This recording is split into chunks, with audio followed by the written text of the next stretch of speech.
That evening, I was completely stunned by what she said. Right after, 3 young women suddenly asked me out. I couldn't believe it. What happened next? Well, let me tell you. I always thought the slow drift in marriage was just part of the deal. After 2 decades with Margaret, we had a system. It wasn't romantic anymore, not really, but it worked. I'd make coffee in the mornings, she'd fold the laundry while watching those murder shows she liked. We had our patterns, our inside jokes. The comfort of knowing exactly who'd be on the other side of the bed at night. But that night, she dropped a grenade right onto our dinner table. She was slicing into her chicken, lemon rosemary, her go-to recipe, when she said it. Have you ever thought about an open marriage? I blinked. What? An open marriage, she repeated, like she was asking if we should try a new grocery store. I read this article about couples our age. How it can, breathe new life into things. I set my fork down slowly. You're serious. I'm not saying we have to, she said quickly. Just, what if?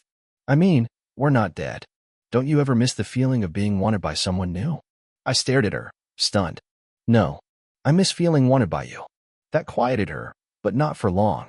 She had her arguments ready about trust, self-discovery, emotional growth.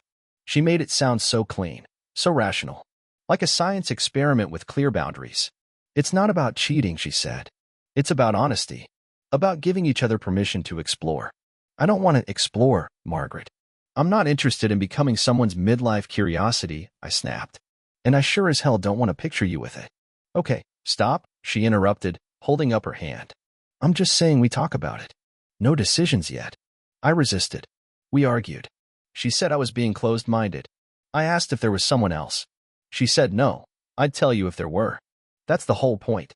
Eventually, I gave in. Not because I wanted it. Not because I believed in it. But because I thought if I said yes, she'd drop it. Like some passing idea she needed to get out of her system. So I nodded. All right, I muttered, pushing my plate away. If it means that much to you, fine. She smiled, touched my hand. We'll set rules. Total honesty. And if either of us wants to stop, we stop. Deal. I didn't answer right away. I was still hoping I'd wake up tomorrow and she'd have forgotten all about it. But she didn't. And that was just the beginning. For a while, nothing happened. Weeks passed after that conversation with Margaret, and I did exactly what I hoped she'd do, nothing. I figured if I stayed still long enough, the whole open marriage idea would die of natural causes. But she didn't let it fade. She downloaded a dating app. She went on a coffee date. Then dinner. Always with full disclosure, just like we agreed. It was strange. She came home lighter. Happier, even. As if she'd remembered some part of herself that had been asleep for years. And suddenly I felt behind. Like I was the only one standing still while she was sprinting into some new version of herself. Eventually, I gave in again. I made a profile. I stared at it for days. Then finally, I matched with someone and set a date. It didn't feel exciting. It felt awkward. Forced. Like pretending to be 20 again, but in shoes that no longer fit. The date was fine. Harmless. Nothing happened. But it cracked open something. A door I hadn't realized was still there. And that's when things got weird. It started with a family barbecue. Margaret's sister came into town with her daughters, 3 women between 25 and 30 years old, close in age to me. Margaret's sister, Jane, was 19 years older than her. Jane had 3 daughters, all of them close in age, a trio of personalities that ran the gamut from quiet and thoughtful to wild and free. The girls were only a few years younger than me. It was 6 years ago, just before our wedding, when I first met Margaret's family. We were at a family barbecue, a laid-back gathering with people laughing and talking over plates of food, when I was first introduced to the girls. Chloe, the youngest, practically bounded over to me with an energy that was impossible to ignore. She had that twinkle in her eye, the kind of look that suggested mischief and humor. Her sisters, Nenah and Paige, hung back a bit, but they were equally friendly in their own way, with Paige being fiery and direct, and Nenah more reserved, watching everything with that silent intensity.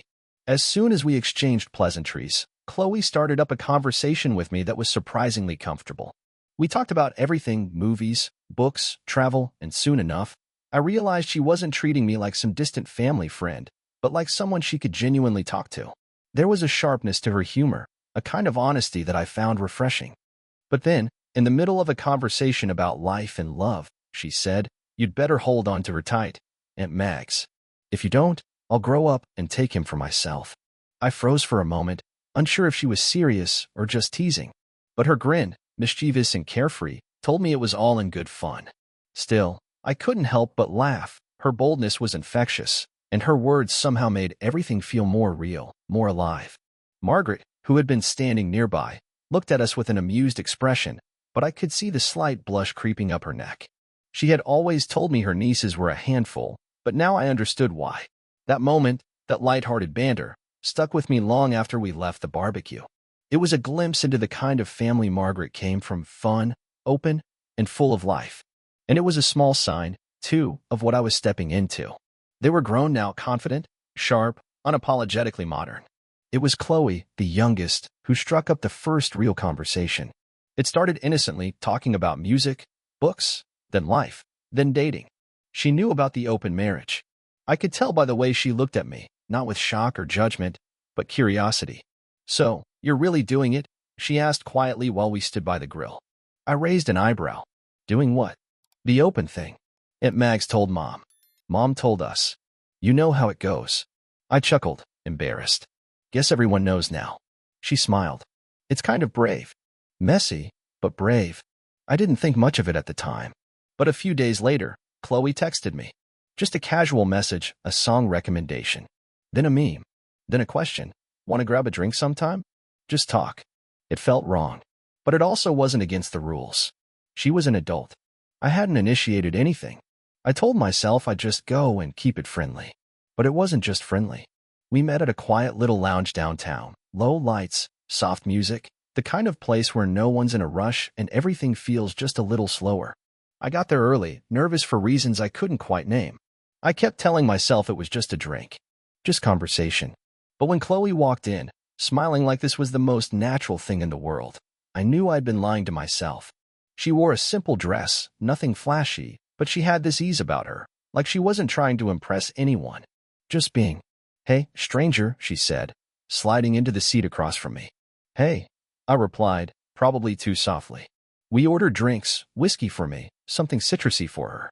And we talked. God, we talked. About music, about her job, about the way life never turns out like you thought it would when you were 20. She asked me about writing, about the places I'd never gone, about why I looked both confident and tired at the same time. I laughed. Really laughed. I hadn't done that in a while. At some point, the mood shifted. Not suddenly, no big moment. Just a slow leaning in. A brush of her fingers on my hand. The way her eyes lingered when I spoke. "You seem lighter tonight," she said, watching me closely. I think I forgot what that felt like. She smiled, tucking a strand of hair behind her ear. "You're allowed to feel good, you know. Even now. Even with everything." I looked at her then, really looked. And something inside me softened, gave way. I remembered what it felt like to be wanted not out of obligation, not from routine, but because someone genuinely chose to want you. When we left the lounge, I offered her a ride home. We didn't talk much in the car. She played a song from her phone, some mellow indie thing, and I remember thinking I didn't want the night to end. She invited me in, and I said yes. It wasn't wild or rushed. It wasn't some cliché of forbidden lust. It was slow, careful, almost hesitant. Every touch was a question. Every kiss was an answer. Afterward, we lay there in the quiet, her fingers tracing lazy lines across my chest. "You okay?" she asked. I nodded. "More than okay. This doesn't have to mean anything heavy," she said, her voice gentle. "No, but I think I want it to," I said honestly. "I didn't expect this. You. Any of it." She looked at me, her expression soft but steady. "So what now?" I took a breath. "I'd like to keep seeing you, Chloe, if you want that." She smiled, small, genuine, and warm. "I'd like that too." We lay there a while longer, saying nothing, just breathing together. Before I left, I asked her if she was free next weekend. "There's this spot outside the city," I told her. "Used to take my camera out there, years ago. Great views. Real quiet. Maybe we pack some food, take a drive. A mini escape," she said, eyes lighting up. "Yeah, just us. If you're up for it." "I am," she whispered. "I really am." And as I drove home that night, the guilt never came. Because this, whatever it was, didn't feel like cheating. It felt like choosing something real for the first time in a long time. The second was Nenah, the middle niece. The thing about Nenah is that she doesn't talk much until she does. And when she does, every word is so sharp, so thoughtful, that you find yourself leaning in without even realizing it. We ran into each other at a little used bookstore on a rainy afternoon. I was browsing through the philosophy section, pretending to be deeper than I actually am, when she appeared from the aisle like a quiet thought made real. "Didn't expect to see you here," she said, arms full of paperbacks and journals. We ended up sitting by the window for almost 2 hours, drinking coffee that had long gone cold, talking about everything from Camus to climate anxiety. She had this steady, focused gaze, like she was always 2 pages ahead of the conversation. At some point, she invited me to an art show that evening. Contemporary abstraction, not exactly my go-to, but I said yes without thinking. I wanted to see how she moved through a space like that. I wanted to hear what she'd say when standing in front of something chaotic and strange. The gallery was quiet, the lighting low. She drifted between canvases like she belonged there. She didn't explain the art. She just asked questions. Big ones. About meaning, about chaos, about the gap between intention and interpretation. "Art doesn't owe us understanding," she said softly. "Sometimes it's enough to just feel it." After the show, we stepped out into the cool night air, and she mentioned a book launch happening the next evening, a debut novel by a writer she followed. "You should come," she said, "if you're not tired of thinking." I wasn't. The next night, we met again, this time at a small independent bookstore downtown, candles flickering between stacks of hardcovers, cheese cubes on tiny plates, wine poured into recycled glass. We stayed until the reading was over, then wandered the shelves in silence, just the 2 of us. She bought the book, a slim, poetic thing, and asked, as we stood by her car, "Do you want to come back with me?" I was going to start reading it tonight anyway. I said yes. Her apartment was minimal and warm. No clutter. Books stacked in neat piles by the windows. She handed me a glass of something sweet, and we lay down on her bed, fully clothed, the book between us like a shared secret. She opened it and began to read aloud. Her voice was low, steady, almost hypnotic. I don't remember what the first 5 pages were about. I just remember her breath, the way her fingers turned the pages like she was handling something sacred. By page 5, the book was forgotten. She turned to me, her hand on my chest, and the rest unfolded without words. It wasn't frantic. It wasn't messy. It was deliberate, thoughtful, like everything else she did. Nenah was like a book that had been opened, but never truly read. And now that I'd started, I didn't want to stop. I wanted to keep reading her, tonight, and then again and again. Each moment with her felt like discovering a new sentence I hadn't seen before. Later, as we lay tangled in soft sheets, I asked if we'd see each other again. She looked at me with a small, almost regretful smile. "I'd like to, but finals are coming up. I've got a heavy exam schedule, papers, all of it." I nodded. I didn't press. "Maybe after?" I said. "Maybe," she replied. "Let's leave it open." And that was Nenah. Not mine to hold. Just a beautiful chapter one was lucky enough to read, even if only once. The day after my encounter with Nenah, I found myself waiting at a red light, parked in the second lane. I noticed Paige in her car, right in the first lane. She waved at me and leaned out of her window, calling out over the hum of the city traffic. "Follow me," she shouted. "I'm heading to the stables. I'll show you my horses." As we walked through the weathered doors of the barn, the air smelled faintly of hay and leather, mixed with the earthy scent of horses. Paige led me past rows of stables, each one holding a horse that snorted or shuffled its hooves in greeting. Paige moved with confidence, the kind of assurance that spoke not only of her strength, but of her deep connection with the animals. She stopped in front of 2 horses, both large, with glossy coats that gleamed even in the dim light of the barn. "This is Clover," she said, brushing a hand over the chestnut mare's neck, the horse nuzzling into her touch. "And this is Thunder," she continued, pointing to the tall, imposing stallion with a silver mane. "They've been with me for years. I trust them with everything." I stepped closer, instinctively reaching out to touch Thunder's side. The horse flicked his ears back, watching me with an intelligent gaze. I felt a strange sort of peace settle around me, a quietness that mirrored Paige's presence. "I never realized how much horses could teach you about life," she added, her voice calm, yet filled with a certain underlying intensity. "They're honest creatures. No pretenses. No games. Just what you put in is what you get back." I nodded, sensing the weight of her words. The barn was a world of its own, one that seemed far removed from the complexities of everyday life. Paige turned, signaling for me to follow her. We stepped out of the barn, and the grass underfoot felt cool as we walked toward the field beyond. The open expanse stretched out before us, the sky above beginning to take on the golden hues of evening. We didn't speak much as we made our way across the field. It wasn't awkward, in fact, it felt natural. The quiet between us felt less like a void and more like a space to breathe, a space where words weren't always necessary. When we reached the middle of the field, Paige stopped. She turned to face me, her expression unwavering. "You ever just stop and really look at the sky?" she asked, her voice quiet, as if she were asking something far deeper than just a simple question about the weather. I looked up, seeing the vastness above us, the colors shifting as the sun began to dip below the horizon. "I don't think I ever really do," I admitted. "Well, maybe it's time you did." Without another word, she stepped closer, her presence solid and unyielding. There was an unspoken understanding between us in that moment, a feeling that words couldn't fully capture.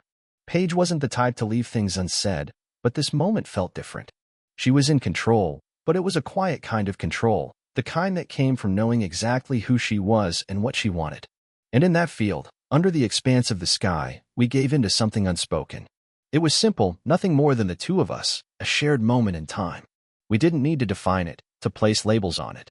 When it was over, we found ourselves lying on the cool grass, side by side, the weight of the earth beneath us grounding us in a way I hadn't experienced in a long time. The silence between us was comfortable now, filled with the sounds of the wind, the distant calls of birds, and the soft rustle of leaves. I glanced at Paige, but she wasn't looking at me. Instead, she was gazing up at the sky, as though lost in her thoughts. I followed her gaze, seeing the last traces of daylight fading into night. Neither of us spoke for a long time, and when we did, it was only to ask questions we knew didn't need answers. "Do you think we're ever really ready for things like this?" I asked, my voice low. Paige's reply was a soft exhale, almost a laugh. "Maybe not. But that doesn't mean we don't deserve them." We stayed there, in the quiet, the night slowly enveloping us. There was no need to speak of what came next. No promises. No plans for the future. Just the comfort of knowing that, in that moment, everything was as it should be. No words necessary. Just us, in the field, watching the sky turn dark above. When the time came to leave, neither of us suggested another meeting. It wasn't necessary. We'd both been given something raw and honest. Something that needed no explanation. I didn't chase any of them. That's what I told myself. But I also didn't say no. Each of them was wildly different. Chloe was sweet and thoughtful, with this curious heart that made me feel like the center of something. Nenah was cerebral, a little distant, but deeply engaging once you broke through. And Paige, she was fire. Confident and direct in a way that made me feel like I'd been asleep for years. The weekend we planned with Chloe felt like a breath of fresh air. It wasn't something I had expected, a quiet, serene day without any rush or expectation. Just the two of us, away from the city, in a place that felt untouched by time. I picked Chloe up early, and we drove out of town, heading toward a little spot I knew, surrounded by open fields and rolling hills. It was a photographer's dream, a place where the world seemed to slow down. I hadn't been there in years, but as I pulled over by the side of the road and saw the vast, empty landscape stretching before us, I knew it was the perfect place for the day. I took out my camera, suddenly remembering the photographer I used to be. Back in the day, I even had some of my work displayed in a few galleries. Now, I mostly just captured memories for myself, but today felt different. I wanted to capture Chloe, her smile, her grace, her presence against the stunning backdrop of nature. The sun was soft, the light just perfect. It felt like the world was pausing just for us. She stood by a large oak tree, the wind tugging at her hair as I snapped the shot. Chloe didn't pose, she just let the moment happen. I could tell she enjoyed the stillness, too. After a while, Chloe suggested we set up for lunch. She brought a basket with her, packed with food she'd prepared herself. I was surprised by how much she'd managed to bring: sandwiches, homemade salads, some fresh fruit, and even a loaf of freshly baked bread. I didn't expect it. "I've been learning to cook," she said, as we spread out a blanket on the grass. "I've been studying culinary arts at the local school, and I work part-time at a high-end restaurant downtown. You know, just picking up skills, learning the craft." I nodded, impressed. It wasn't just the food that impressed me, though. It was how natural she was at it. She took such care in everything she did. Whether it was the way she arranged the food on the blanket or the way she shared her thoughts on different cooking techniques. The conversation was light, but it felt deep in its own way. The day was quiet. The only sounds were the rustle of the leaves and the soft song of the birds in the trees. It was peaceful, unlike anything I had experienced in a long time. I realized how little time I actually spent like this, just being, without distractions. "This is perfect," she said, after a while, resting her head against her arm. "I don't think I've had a day like this in forever." We ate together, laughing and sharing stories of her time at cooking school, of the challenges at the restaurant, of what she wanted to do next with her life. It was a conversation I didn't want to end. Chloe opened up more than I'd expected. She wasn't just the confident woman. Today, she was the thoughtful, nurturing woman, the one who could cook with precision and care, the one who had learned how to appreciate the little things in life. After lunch, we walked around the field, letting the quiet of the place settle into us. The sun was starting to dip lower in the sky, casting a warm glow over everything. There was no rush to leave, no pressing need to get back to the real world just yet. As I drove her home, the car filled with the soft hum of the radio and the occasional laughter between us. She seemed at ease, relaxed in a way I hadn't seen before. Maybe it was the day, or maybe it was just that the world had slowed down long enough for us to connect without expectations. "Thanks for today," she said as I dropped her off, smiling at me with that warmth I had come to look forward to. "It was really nice." I smiled back, feeling the same way. She had shown me a side of herself I hadn't seen before, the side that appreciated simplicity, the side that took joy in creating something from nothing. "You're welcome," I said. "Maybe next time, you'll cook for me again." She grinned. "I'll hold you to that," she said, before stepping out of the car. As I drove away, I felt something stir inside me. It wasn't just the attraction, though that was there. It was something more, a deeper connection. Chloe had surprised me again, not just with her cooking or her skills, but with how open and real she was.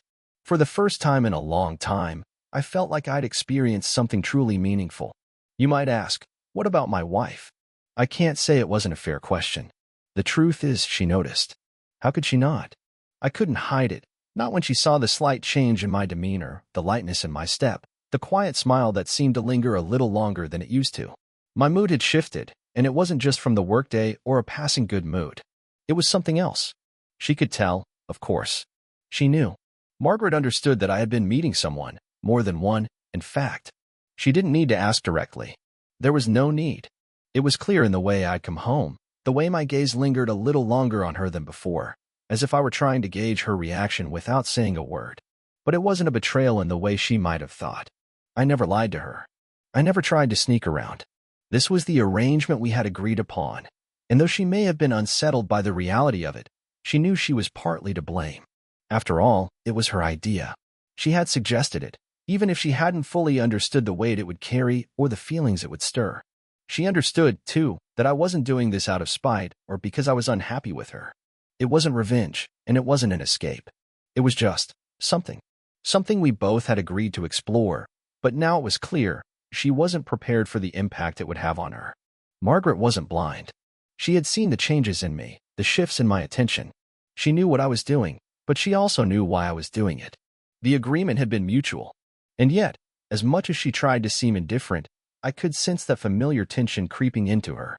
There was a quiet sadness there, almost like she was waiting for something that wasn't coming. For her, it wasn't easy. She hadn't yet found someone who made her feel the way I seemed to be feeling, light, even a little bit alive. She had been meeting people, sure, but none of them had sparked the kind of connection she was hoping for. No one had given her that sense of closeness, that pull, the way I had started to feel with someone else. I can see it in her eyes, the quiet frustration mixed with hope. She was waiting for the moment when she'd feel that connection with someone, too. But it hadn't happened yet. And so, there we were. She was trying to navigate her own feelings, her own desires, while I was slowly, painfully, moving in a different direction, not with anger or resentment, but with a kind of quiet, growing connection that I couldn't ignore. The arrangement we had made, this open space we had created, was starting to feel more like a canyon between us than a bridge. We didn't talk about it much, though we both knew. I could feel her watching me, watching my every move. And I felt guilty sometimes. I felt torn. There were moments when I wanted to pull back, when I wanted to forget the arrangement and just return to the easy, comfortable silence we used to share. But then there was the nagging sense of something else, a longing for something new, something I hadn't felt in years. She was waiting for her turn, for that spark to light. And I was already feeling it, but in places she couldn't quite reach. 2 weeks passed, and Margaret began to change. At first, I didn't notice it. I thought it was just the usual quiet resentment that builds in any long-term relationship, the small things we don't say to each other, the things we leave unsaid. But then, I saw it in her eyes, a shift. She no longer smiled when I came home, or if she did, it felt forced. Her questions became sharper, her glances colder. I couldn't ignore the way she seemed to withdraw. At first, she kept quiet about it, pretending everything was fine. But eventually, the mask slipped. "You're really enjoying yourself, aren't you?" she said one evening, her voice tight. We were sitting at the kitchen table, and I could see the anger building behind her words. I didn't answer immediately, unsure of how to respond. She didn't wait for me. "I see how you look, how you come home, all happy like you've found some new part of yourself. But where does that leave me? I'm stuck here, waiting." Her words stung more than I thought they would. I tried so hard to avoid confrontation, but here it was, bursting forth like a dam that had finally cracked under pressure. She stood up, pacing the room, her hands gesturing in frustration. I thought this would be something freeing, something that would bring us closer. But all it's done is push us further apart. And now, I see you, spending time with other women, laughing, enjoying yourself, while I'm still here, feeling alone. What did I gain from this? I sat there, silent, trying to process her words. I couldn't deny what she was saying.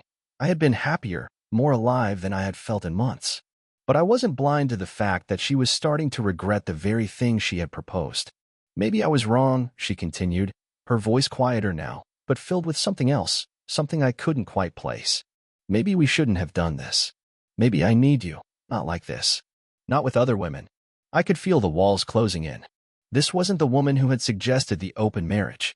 This was someone who had begun to realize the price of the freedom she thought she wanted. The truth hit me hard. She wasn't just angry at me. She was angry at herself, and it was starting to wear on her. Her words echoed in my head long after she went to bed that night. I tried to sleep, but the questions wouldn't leave me alone. Had this been a mistake? Not just for her, but for me? For both of us? I thought about the weeks I had spent with Chloe, Nenah, and Paige, the emotional connections that had surprised me, the lightness I had felt in their company. I had felt alive again, seen in a way I hadn't in years. I wasn't lying to myself about what it was. It wasn't just physical. It had started as something emotional. Each of them, in their own way, had filled a space inside me that had been dormant for too long.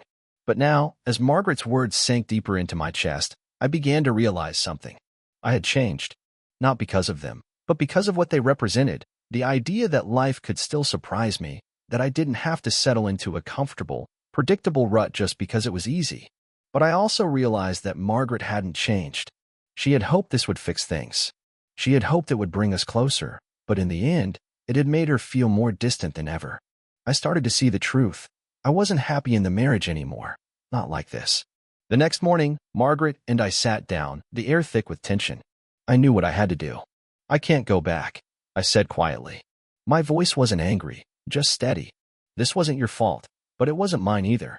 You made the choice to open things up." I agreed. "But now I see that we're not on the same page anymore. And I don't want to keep pretending we are."